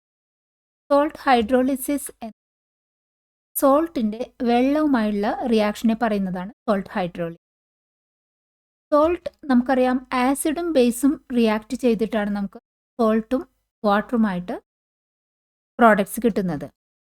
ഇവിടെ നമ്മൾ പറയുന്നത് സോൾട്ട് ഹൈഡ്രോളിസിസ്, സോൾട്ടിൻ്റെ വെള്ളവുമായിട്ടുള്ള റിയാക്ഷൻ. അപ്പോൾ സോൾട്ട് വെള്ളവുമായിട്ട് റിയാക്ട് ചെയ്താൽ നമുക്ക് back to acid and base കിട്ടുന്നതെന്ന് നമുക്കൊന്ന് നോക്കാം. സോൾട്ട് ഏത് സോൾട്ട് എടുത്താലും നമുക്ക് അതിനകത്ത് ആനയോൺസും കാറ്റയോൺസും, അയോൺസ് ആയിട്ട് സ്പ്ലിറ്റ് ചെയ്യുമ്പോൾ ആനയോൺസ് ഉണ്ടാവും, കാറ്റയോൺസ് ഉണ്ടാവും. സോൾട്ടിൻ്റെ ഹൈഡ്രോളിസിസ് നടക്കുമ്പോൾ ഈ സോൾട്ടിലുള്ള ആനയോൺസും കാറ്റയോൺസും വെള്ളത്തിലുള്ള ആനയോൺസ് കാറ്റയോൺസ് വെള്ളത്തിലെ അയോൺസുമായിട്ട് റിയാക്ട് ചെയ്ത് ഒരു റിസൾട്ടിങ് സൊല്യൂഷൻ കിട്ടുകയാണ് ചെയ്യുന്നത്. ആ റിസൾട്ടിങ് സൊല്യൂഷൻ ഒന്നുമില്ലെങ്കിൽ അസിഡിക് ആകാം, അല്ലെങ്കിൽ ബേസിക് ആകാം, അല്ലെങ്കിൽ ന്യൂട്രൽ നേച്ചറിലും ആകാം. സോൾട്ട് വാട്ടറുമായി നടക്കുന്ന റിയാക്ഷൻ സോൾട്ട് ഹൈഡ്രോളിസിസ് നടക്കുമ്പോൾ നമുക്ക് കിട്ടുന്നത് ആസിഡും ബേസുമായിട്ടാണ് മാറുന്നത്. അതായത് ഒരു എക്സാമ്പിൾ വെച്ച് നോക്കൂ. NaCl ഒരു സോൾട്ടാണ്. NaCl സോൾട്ടിൽ അയോൺസ് ആയിട്ട് മാറുമ്പോൾ Na+ അയോൺസ് കാറ്റയോൺസും Cl- അയോൺസ് ആനയോൺസുമായി മാറും. വെള്ളത്തിലുള്ള അയോൺസ് H+ അയോൺസും OH- അയോൺസുമാണ്. ഈ സോൾട്ടിലുള്ള അയോൺസും വെള്ളത്തിലുള്ള അയോൺസും തമ്മിലുള്ള റിയാക്ഷൻ, അതാണ് സോൾട്ട് ഹൈഡ്രോളിസിസ്. ആ റിയാക്ഷൻ നടന്നിട്ട് Na+ ഈ Na+ അയോൺസ് OH- അയോൺസ് വെള്ളത്തിലെ OH- അയോൺസുമായിട്ട് റിയാക്ട് ചെയ്ത് NaOH എന്നുള്ള ഒരു ബേസ് ഉണ്ടായി.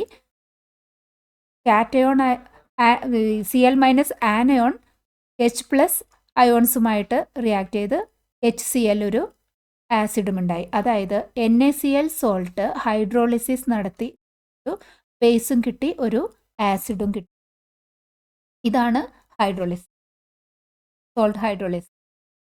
ഒരു കാര്യം, ഈ റിസൾട്ടിങ് സൊല്യൂഷൻ്റെ നേച്ചർ തീരുമാനിക്കുന്നത് ഏത് സോൾട്ടിൽ നിന്നാണോ, ഏത് ആസിഡ് ആൻഡ് ബേസിൽ നിന്നാണോ ഈ സോൾട്ട് ഉണ്ടായത്, ആ ആസിഡിൻ്റെയും ബേസിൻ്റെയും സ്ട്രെങ്ത്തിനെ അനുസരിച്ചിട്ടാണ് സോൾട്ട് ഹൈഡ്രോളിസിസ് നടന്നു വരുന്ന ആ സൊല്യൂഷൻ ആസിഡിക് നേച്ചറാണോ, ബേസിക് നേച്ചറാണോ, ന്യൂട്രൽ നേച്ചറാണോ എന്ന കാര്യം തീരുമാനിക്കുന്നു.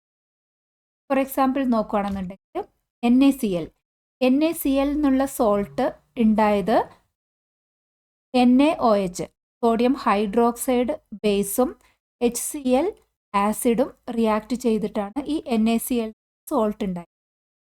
ഇനി NaCl സോൾട്ടിൻ്റെ ഹൈഡ്രോളിസിസ് നടത്തി കിട്ടുന്ന ആ സൊല്യൂഷൻ്റെ നേച്ചർ തീരുമാനിക്കുന്നത് NaOHൻ്റെയും HClൻ്റെയും, അതാണല്ലോ ഈ സോൾട്ട് ഉണ്ടാകാൻ വന്ന ബേസും ആസിഡും അതിൻ്റെ സ്ട്രെങ്ത് ആണ് തീരുമാനിക്കുന്നത്.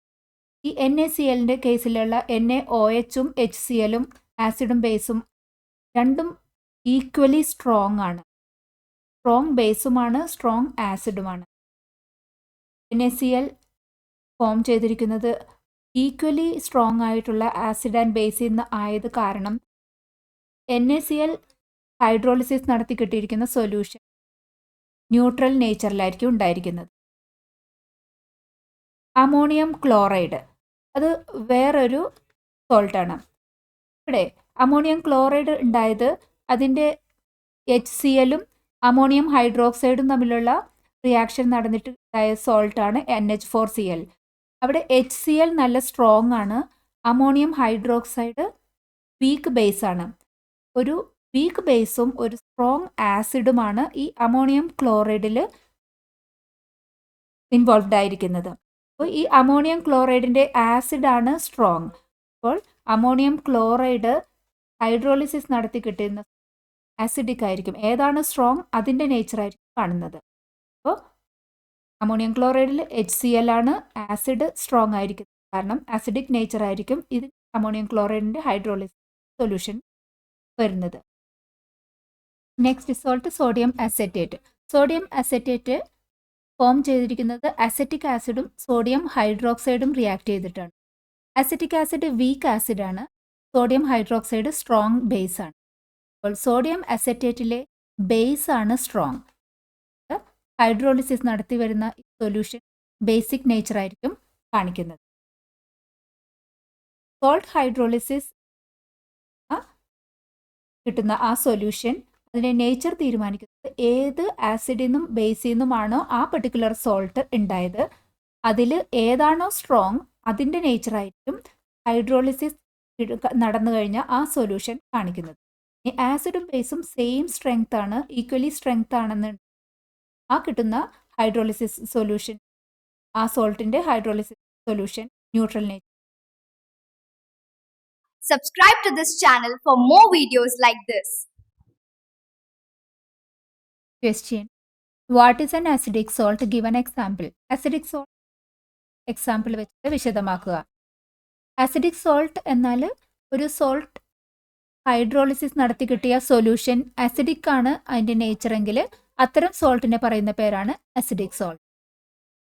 സാധാരണ ഈ അസിഡിക് സോൾട്ട് ഉണ്ടാകുന്നത് ഒരു സ്ട്രോങ് ആസിഡിൽ നിന്നും വീക്ക് ബേസിൽ നിന്നും ഉണ്ടായാൽ സോൾട്ടിനെയാണ് അത് അസിഡിക് നേച്ചറിലായിട്ടുള്ള സൊല്യൂഷനാണ് ഹൈഡ്രോളിസിസ് വഴി ഉണ്ടാക്കുന്നത്. എക്സാമ്പിൾ നോക്കുക. സ്ട്രോങ് ആയിരിക്കണം ആസിഡ്. ആസിഡ് സ്ട്രോങ് ആണ്, വീക്ക് ബേസ് ആണ്. ഇതിലുള്ള റിയാക്ഷൻ വഴി ഉണ്ടാകുന്ന സോൾട്ട് അസിഡിക് നേച്ചർ ആയിരിക്കും. ഒരു example NH4Cl. NH4Cl ammonium chloride. Ammonium chloride ഉണ്ടായിരിക്കുന്നത് ഒരു സ്ട്രോങ് ആസിഡായ HClഉം വീക്ക് ബേസായ അമോണിയം ഹൈഡ്രോക്സൈഡ് റിയാക്ട് ചെയ്തിട്ടാണ്. ആസിഡ് സ്ട്രോങ് ആണ്. ആസിഡ് സ്ട്രോങ് ആകുമ്പോൾ സൊല്യൂഷൻ ഹൈഡ്രോളിസിസ് നടത്തിയിട്ടുള്ള സൊല്യൂഷൻ അസിഡിക് ആയിരിക്കും. HCl plus NH4OH gives NH4Cl plus H2. ആസിഡാണ് സ്ട്രോങ്, അതുകൊണ്ട് ഹൈഡ്രോളിസിസ് നടത്തി കിട്ടിയ സൊല്യൂഷൻ ആസിഡിക് ആണ്. NH4Cl ഒരു ആസിഡിക് സോൾട്ടാണ്. ഈ ആസിഡിക് സോൾട്ടിൻ്റെ pH വാല്യൂ 7നേക്കാളും താഴെയായിരിക്കും. ഈ pH സ്കെയിലിൽ നമുക്കൊരു ഐഡിയ വേണം. pH സ്കെയിൽ 0 to 14 വരെയാണ് റീഡിങ് വരുന്നത്. ഈ 7 ആണ് ന്യൂട്രൽ ആയിട്ടുള്ള സൊല്യൂഷൻ്റെ pH വാല്യൂ 7. അസിഡിക് ആകുമ്പോൾ ഈ 7നേക്കാളും താഴെ 0 to 7 ഉള്ളിലാണ് അസിഡിക് നേച്ചറിലുള്ള സൊല്യൂഷൻസിൻ്റെ pH വാല്യൂ. 7 എബവ് ആയി വരുമ്പോൾ അതൊക്കെ ആൽക്കലൈൻ നേച്ചർ. 7 ന്യൂട്രൽ. 7ൽ നിന്ന് മേളിലേക്ക് പോകുന്നതോറും അസിഡിക് നേച്ചർ കൂടിക്കൂടി വരും. അപ്പോൾ സ്ട്രോങ്ങസ്റ്റ് ആയിട്ടുള്ള ആസിഡ് വെരി ലെസ്, അതായത് നിയർലി 0 ആയിരിക്കും അതിൻ്റെ pH വാല്യൂ. അതുപോലെ തന്നെ 7ൽ നിന്ന് താഴേക്ക് വരുന്തോറും ആൽക്കലൈൻ നേച്ചർ കൂടിയാണ് വരുന്നത്. അപ്പോൾ ഏറ്റവും സ്ട്രോങ് ആയിട്ടുള്ള ബേസ് സംവെയർ നിയർ 14 അടുത്തിട്ടായിരിക്കും അതിൻ്റെ pH വാല്യൂ സ്ട്രോങ്കസ്റ്റ് ആയി വരുന്ന ബേസിൻ്റെ. അങ്ങനെ pH സ്കെയിലിനെ പറ്റിയിട്ടൊരു ജനറൽ ഐഡിയ ഉണ്ടായിരിക്കണം. Question, what is A neutral salt? Given exam. Neutral salt എന്നാൽ എന്ത്? ന്യൂട്രൽ സോൾട്ട് ഹൈഡ്രോളിസിസ് നടത്തി കിട്ടിയ സൊല്യൂഷൻ ഒരു ആസിഡിക് നേച്ചറോ ബേസിക് നേച്ചറോ ഒന്നും കാണിക്കില്ല, ന്യൂട്രൽ ആയിരിക്കും. അത്തരം സോൾട്ടിനെയാണ് ന്യൂട്രൽ സോൾട്ട്സ് എന്ന് പറയുന്നത്.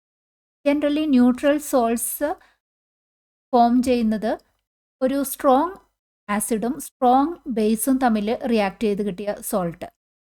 ഇവിടെ ആസിഡും സ്ട്രോങ് ആണ്, ബേസും സ്ട്രോങ് ആണ്. അത്തരം റിയാക്ഷൻ നടത്തി വരുന്ന ആ സോൾട്ട് ഹൈഡ്രോളിസിസ് നടത്തി കിട്ടിയാൽ ന്യൂട്രൽ ആയിട്ടുള്ള സൊല്യൂഷനാണ് കിട്ടുന്നത്. ആസിഡും ബേസും സ്ട്രോങ് ആണ്. ന്യൂട്രൽ സോൾട്ടിൻ്റെ ഒരു എക്സാമ്പിളാണ് sodium chloride. Sodium chloride form ചെയ്തിരിക്കുന്നത് സ്ട്രോങ് ആസിഡായ HCl-ഉം സ്ട്രോങ് ബേസായ NaOH സോഡിയം ഹൈഡ്രോക്സൈഡും റിയാക്ട് ചെയ്തിട്ടാണ്. രണ്ടും സ്ട്രോങ് ആയത് കാരണം ഹൈഡ്രോളിസിസ് നടത്തി കിട്ടിയ സൊല്യൂഷൻ ന്യൂട്രൽ ആയിരിക്കും. ന്യൂട്രൽ ആകുമ്പോൾ pH വാല്യൂ 7 ആണ്. Question, what are NPK fertilizers? NPK fertilizers എന്ത്? NPK ഫെർട്ടിലൈസേഴ്സ് അതൊരു മിക്സ്ഡ് കെമിക്കൽ ഫെർട്ടിലൈസേഴ്സ് ആണ്. Mixed chemical fertilizers. ഈ NPK ഫെർട്ടിലൈസേഴ്സ് സപ്ലൈ ചെയ്യുന്നത് 3 പ്രൈമറി ന്യൂട്രിയൻസും ഇൻവോൾവ് ആണ്. Primary nutrients nitrogen, phosphorus, potassium. ഇത് 3ഉം സപ്ലൈ ചെയ്യുന്ന ഒരു മിക്സ്ഡ് ആയിട്ടുള്ള ഒരു കെമിക്കൽ ഫെർട്ടിലൈസർ ആണ് ഈ NPK ഫെർട്ടിലൈസർ. ഇവിടെ ഈ NPK ഫെർട്ടിലൈസേഴ്സ്, ആ മിക്സ്ഡ് ഫെർട്ടിലൈസർ പ്രൊഡ്യൂസ് ചെയ്യുന്നത് ഈ nitrogenous fertiliser, phosphate fertiliser and potash fertiliser. അത് 3ഉം സ്യൂട്ടബിൾ പ്രൊപ്പോർഷനിൽ മിക്സ് ചെയ്തിട്ടാണ് ഈ NPK ഫെർട്ടിലൈസേഴ്സിൽ ഉണ്ടാക്കുന്നത്. ഓരോ പ്രൈമറി ന്യൂട്രിയൻറ്റും അതിൻ്റേതായ പ്ലാന്റ്സിന് അത്യാവശ്യമുള്ളതാണ്. ഫോർ എക്സാമ്പിൾ നൈട്രജൻ പ്ലാന്റ്സിൻ്റെ ലീഫിൻ്റെ ഗ്രോത്തിന്, കളർ കൊടുക്കാൻ അതിനെല്ലാം ഹെൽപ്പ് ചെയ്യും. Phosphorus strong Roots, flowers, seeds, energy transfer, അങ്ങനെ ആ ഓവറോൾ ഹെൽത്തിന് ഫോസ്ഫറസും ആവശ്യമാണ്. പൊട്ടാഷ്യം ഇമ്മ്യൂണിറ്റി ബൂസ്റ്റ് ചെയ്യാൻ, ഫ്രൂട്ട്സിൻ്റെയും ക്വാളിറ്റി, പ്ലാന്റിൻ്റെ സ്ട്രെങ്ത്, അങ്ങനെ ഓവറോൾ ഹെൽത്തിന് ഓരോ പ്രൈമറി ന്യൂട്രിയൻറ്റും അതിൻ്റേതായ അളവിൽ അതിന് ഹെൽപ്പ് ചെയ്യുന്നത് ഈ NPK. Question, what are the reactance ammonium chloride? Ammonium chloride ഉണ്ടാക്കുന്നതിന് ഉപയോഗിച്ച റിയാക്റ്റൻസ് ഏത്? ടിപ്പിക്കലി അമോണിയം ക്ലോറൈഡ് ഉണ്ടാക്കാൻ വേണ്ടി ഉപയോഗിക്കുന്ന റിയാക്റ്റൻറ്റ് അമോണിയയും ഹൈഡ്രജൻ ക്ലോറൈഡ് ഗ്യാസും. കാരണം അമോണിയ ഒരു ഗ്യാസാണ്. ഹൈഡ്രജൻ ക്ലോറൈഡ് ഗ്യാസുമായി ഡയറക്റ്റ്ലി റിയാക്ട് ചെയ്യും. അമോണിയ ഒരു ഗ്യാസ് ആയത് കാരണം എളുപ്പത്തിൽ റിയാക്ട് ചെയ്യിപ്പിച്ച് ഒരു സോളിഡ് ഫോമിലുള്ള അമോണിയം ക്ലോറൈഡ് നമുക്ക് പ്രൊഡ്യൂസ് ചെയ്യാൻ പറ്റും. അതുകൊണ്ടാണ് അമോണിയയും ഹൈഡ്രജൻ ക്ലോറൈഡും റിയാക്ട് ചെയ്യിപ്പിച്ചിട്ട് അമോണിയം ക്ലോറൈഡ് ഉണ്ടാക്കുന്നത്. Reactance ammonia NH3, hydrogen chloride gas. Chemical equation NH3 + HCl gives NH4Cl. നമുക്ക് കിട്ടുന്നത് സോളിഡ് ഫോമിലുള്ള അമോണിയം ക്ലോറൈഡ്. ഇനി ഇൻസ്റ്റെഡ് ഓഫ് നമ്മൾ ഈ ഹൈഡ്രജൻ ക്ലോറൈഡ് ഗ്യാസിന് പകരം HCl ആസിഡാണ് ഉപയോഗിച്ചിരുന്നെങ്കിൽ എന്താ പ്രശ്നം ഉണ്ടാകുന്നതെന്നും കൂടി ഒന്ന് മനസ്സിലാക്കുക. അമോണിയം ക്ലോറൈഡ് ഇവിടെ ഈ HCl അക്വസ് ഫോമിലുള്ള HCl ആണ് ഉപയോഗിച്ചിരുന്നെങ്കിൽ കിട്ടുന്ന അമോണിയം ക്ലോറൈഡ് അത് നമുക്ക് സോളിഡ് ഫോമിലായിട്ടുള്ള പ്രോഡക്റ്റ് കിട്ടില്ല. കാരണം എന്താണെന്ന് വെച്ചാൽ HCl ആസിഡ് ഫോമിൽ അക്വസ് ഫോമിലായിരിക്കുമ്പോൾ അതിൽ വെള്ളമുണ്ട്. അമോണിയ ഒരു വാട്ടർ സോലുബിൾ ആണ്. അമോണിയ വെള്ളത്തിൽ ഡിസോൾവ് ചെയ്ത് ആദ്യം അമോണിയം ഹൈഡ്രോക്സൈഡ് NH4OH ഫോം ചെയ്യും. ആ NH4OH ആണ് പിന്നെ HCl-യുമായിട്ട് റിയാക്ട് ചെയ്ത് അമോണിയം ക്ലോറൈഡായിട്ട് മാറുന്നത്. അപ്പോൾ ഈ അമോണിയം ക്ലോറൈഡ് വെള്ളത്തിൽ മിക്സായ ഒരു അക്വസ് ഫോമിൽ തന്നെയാണ് നമുക്ക് പ്രോഡക്റ്റ് അമോണിയം ക്ലോറൈഡ് കിട്ടുന്നത്. സോളിഡ് ഫോമിലുള്ള കിട്ടുന്നെങ്കിൽ ഹൈഡ്രജൻ ക്ലോറൈഡ് ഗ്യാസ് തന്നെ ഉപയോഗിച്ചിരിക്കണം. Question: what is the role of a catalyst in a chemical equilibrium of a reversible reaction? ഒരു റിവേഴ്സിബിൾ റിയാക്ഷൻ്റെ കേസിൽ കെമിക്കൽ ഇക്വിലിബ്രിയത്തിന് കാറ്റലിസ്റ്റിൻ്റെ റോൾ എന്താണെന്നാണ് എക്സ്പ്ലെയിൻ ചെയ്യേണ്ടത്. നമുക്കറിയാം, കാറ്റലിസ്റ്റ് എന്നത് ഒരു കെമിക്കൽ റിയാക്ഷൻ്റെ സ്പീഡ് കൂട്ടാൻ വേണ്ടിയിട്ടാണ് ഉപയോഗിക്കുന്നത്. അങ്ങനെ വരുമ്പോൾ ഈ റിവേഴ്സിബിൾ റിയാക്ഷൻ്റെ കേസിൽ നമുക്ക് ബാക്ക്വേർഡ് റിയാക്ഷനുണ്ട്, ഫോർവേഡ് റിയാക്ഷനുണ്ട്. ഈ കാറ്റലിസ്റ്റ് രണ്ട് റിയാക്ഷനെയും ഒരേപോലെ തന്നെ സ്പീഡ് കൂട്ടും. ഫോർവേഡ് റിയാക്ഷൻ്റെയും ബാക്ക്വേർഡ് റിയാക്ഷൻ്റെയും സ്പീഡ് സെയിം എക്സ്റ്റെൻറ്റ്, സെയിം എമൗണ്ടിൽ തന്നെ സ്പീഡ് കൂട്ടും. ഇവിടെ നോക്കൂ, ഇവിടെ ഫോർവേഡ് റിയാക്ഷൻ ഈ ലൈനാണ് ഫോർവേഡ് റിയാക്ഷൻ.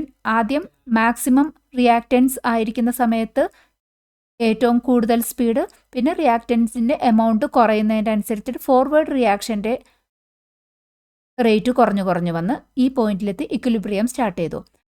ഈ യെല്ലോ ലൈൻ ഇതാണ് backward reaction.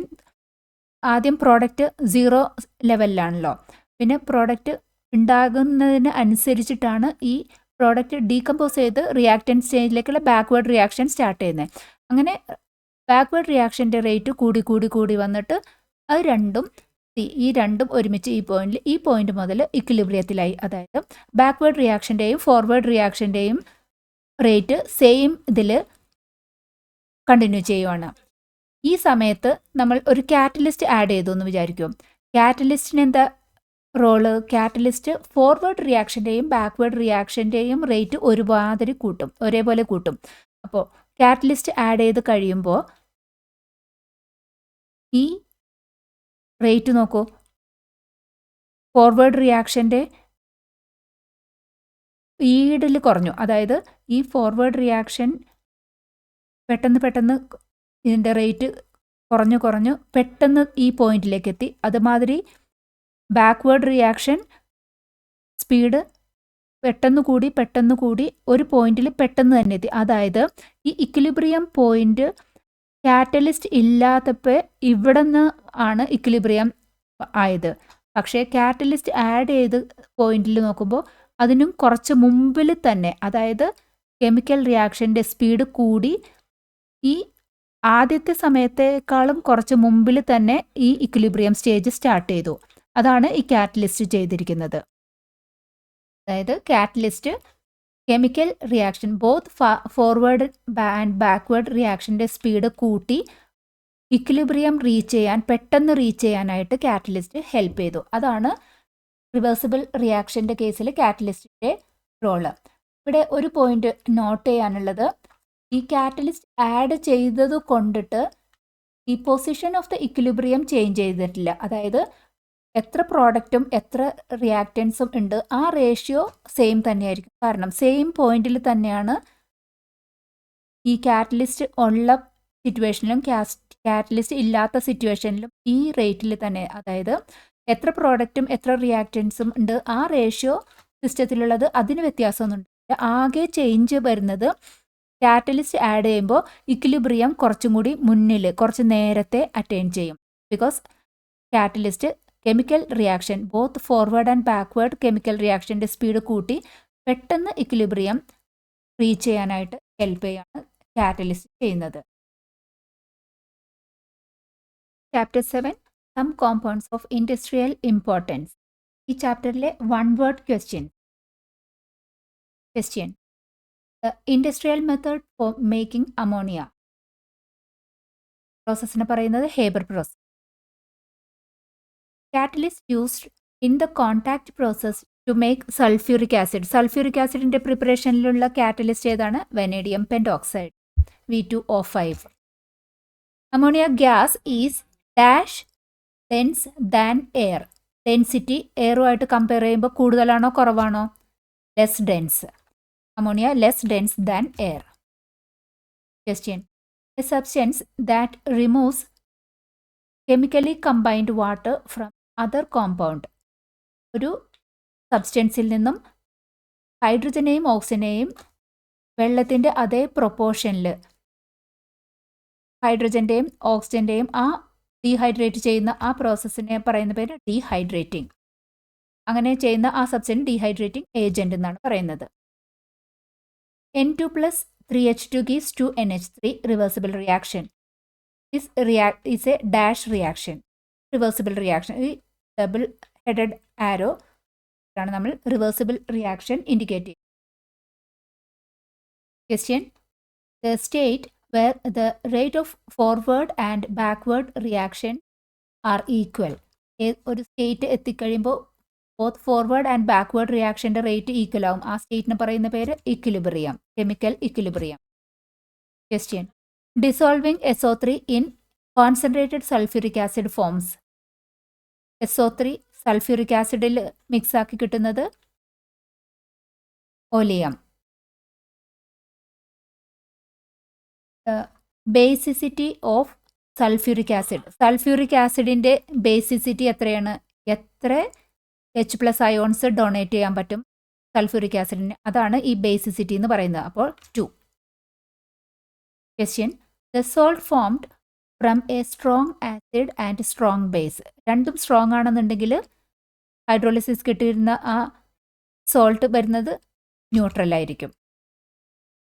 The primary nutrients for the plants are nitrogen, phosphorus and K, that is potassium. Blue or red litmus paper shows the change in color for ammonia gas. അമോണിയ ഗ്യാസിന് ഇതിൽ ഏത് litmus പേപ്പറാണ് colour change കാണിക്കുന്നത്? Ammonia നമുക്കറിയാം basic nature അമോണിയക്കുള്ളത്. Basic നേച്ചറിലുള്ള substance litmus പേപ്പറിൽ കാണിക്കുന്നത് ബ്ലൂ ആയിരിക്കണം. അപ്പോൾ ചേഞ്ച് ഇൻ കളർ കാണിക്കേണ്ടത് red. Right. Red litmus paper ഉപയോഗിച്ചാലാണ് അത് ബ്ലൂവിലേക്ക് ചേഞ്ച് വരുള്ളൂ. നമ്മൾ ബ്ലൂ ലിറ്റ്മസ് പേപ്പർ ഉപയോഗിച്ചിട്ടാണ് അമോണിയനെ ടെസ്റ്റ് ചെയ്താൽ ചേഞ്ച് ഇൻ കളർ ഒന്നും ഉണ്ടാവില്ല. ബിക്കോസ് അമോണിയം ബേസിക് നേച്ചറാണ്. ബേസിക് നേച്ചർ ആയത് കാരണം ബ്ലൂ ആണ് കാണിക്കേണ്ടത്. അപ്പോൾ ബ്ലൂ ലിറ്റ്മസ് പേപ്പർ ഉപയോഗിച്ചിട്ട് അമോണിയ ടെസ്റ്റ് ചെയ്താൽ കളർ ചേഞ്ച് ഒന്നും ഉണ്ടാവില്ല, ബ്ലൂവിൽ തന്നെ നിൽക്കും. നമ്മുടെ ഈ ക്വസ്റ്റ്യനിന് ചോദിച്ചിരിക്കുന്നത് കളർ ചേഞ്ച് എപ്പോഴാണ് ഉണ്ടായത് അമോണിയയ്ക്ക്. റെഡ് ലിറ്റ്മസ് പേപ്പർ ഉപയോഗിച്ച് അമോണിയ ടെസ്റ്റ് ചെയ്താണ് അമോണിയ ബ്ലൂവിലേക്കുള്ള കളർ ചേഞ്ച് കാണിക്കുന്നത്. പാലക്കാട് നിവാസികളെ ഞങ്ങളുടെ ക്ലാസ് റൂം ട്യൂഷനിലേക്ക് സ്വാഗതം ചെയ്യുന്നു. മറ്റൊരു വീഡിയോയുമായി വീണ്ടും കാണാം.